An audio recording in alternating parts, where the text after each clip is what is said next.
There's never been a better time in history for us to build our personal brand, to lead and be influenced by others. Just look at the numbers. There's almost 2 billion people on Facebook, 450 million on LinkedIn.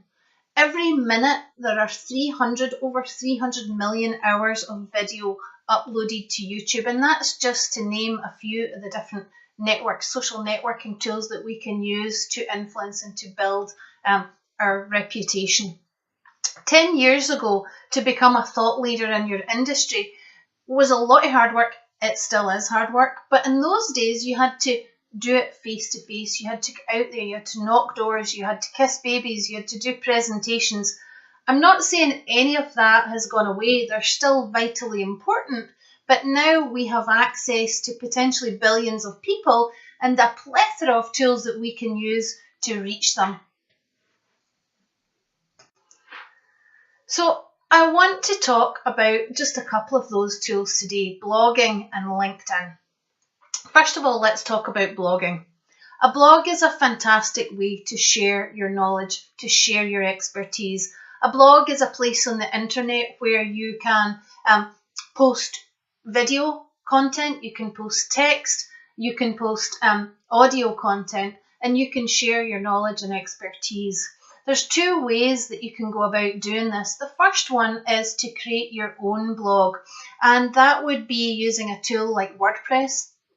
That's a free tool that's available to anyone. It's easy to set up. It's one of our favourites, and you can use WordPress to share your own blog content, which is fantastic because you can use it consistently to build your brand, to influence people, to share. The downside of creating your own blog, though, is that it takes a wee while to build up your audience. The second way to influence people using blogging is, and this is often better when you're just getting started, is to guest blog.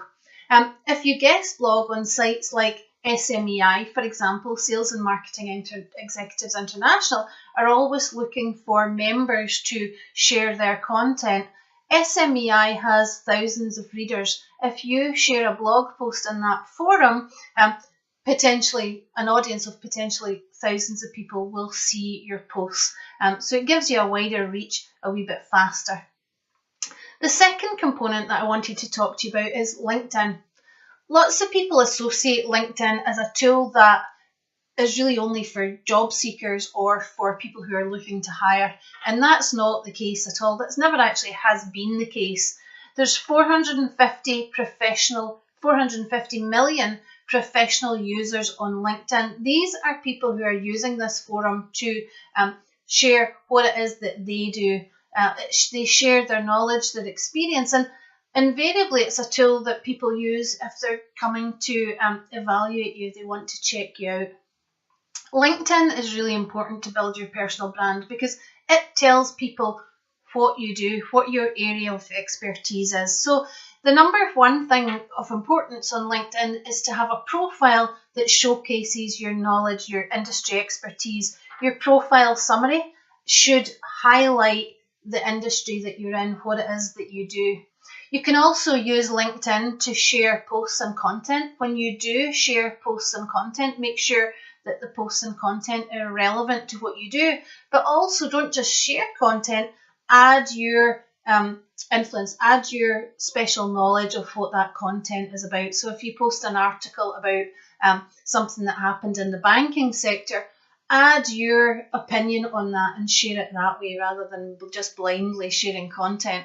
The other thing that you can do on LinkedIn is that you can share your blog posts. You can actually publish. LinkedIn is a publishing tool. And again, you have a potential audience of over 450 million people who are likely to see that. So blogging and LinkedIn are just two of the tools that you can use for social leadership. You can use to build your brand. There are three components or three important things that I think you should bear in mind when you're using social media to build your personal brand, to influence and to build your reputation. The first one is your connections. Connect with the right people. Connect with the influencers in your industry. Social media makes that possible. 10 years ago, if you wanted to connect with an industry guru, it was really hard to track them down. You had to often do it through their PR agent or their assistant, their gatekeeper, and it was hard to connect. These days, thanks to social media, it levels the playing field. So connect with the right people. There's millions of people out there. Don't look to connect with everybody. Connect with the ones that are relevant to you, the people that you want to influence and the people that you are influenced by. The next component is content. Make sure that the content you share is valid, that is on topic. So don't talk about 10,000 different things, because that's just going to confuse people.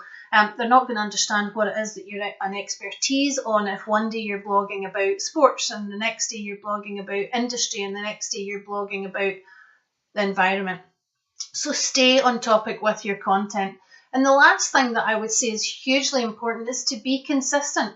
If you start a blog, then keep blogging. If I land on your blog 6 months later and you've lost interest in your blog and you haven't blogged for a long time, I'm going to think that you're not doing this anymore, that you're not consistent.